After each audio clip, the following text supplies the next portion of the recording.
ফেরেশতা বলে মওলা বঙ্গোপসাগরে এত পানি, তোমার এগুলোর দিকে নজর নাই? প্রশান্ত মহাসাগরে এত পানি, আটলান্টিক মহাসাগরে এত পানি, ওদিকে তোমার নজর নাই? ওদিকে একটা ফেনীর ভিতরে, গ্রাম একটার ভিতরে যাই নামাজে বৈশা একটা মানুষ কান্না করে, এক ফোঁটা পানি পড়ে কলের থেকে, পানি ওয়াসার পানির মতো। তুমি ওদিকে তাকায় আছো, ব্যাপার কি? রব বলে যে যা, ওর পানি চোখ থেকে পড়ার আগে একটা সবুজ বাটিল এই পানি সবগুলো সংরক্ষণ কর, পানিগুলোকে নষ্ট হতে দিস না। সুবহানাল্লাহ। এবার ফেরেশতা সেই পানিগুলোকে সংরক্ষণ করে রবের দরবারে জিজ্ঞেস করে, ইয়া রব্বুল আলামিন, এই চোখের পানিগুলা কোথায় নিয়ে যাব?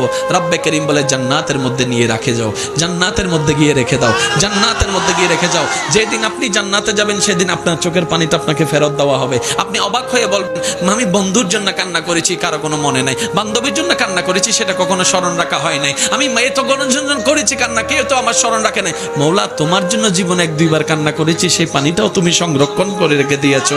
সুবহানাল্লাহ।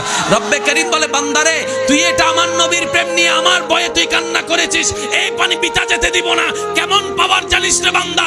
এই এক ফোঁটা আশিকের চোখের পানি যদি জাহান্নামের আগুনের মধ্যে দেওয়া হয়, ওই জাহান্নামের আগুন পর্যন্ত এই পানির সামনে নিভে যেতে বাধ্য হয়ে যাবে।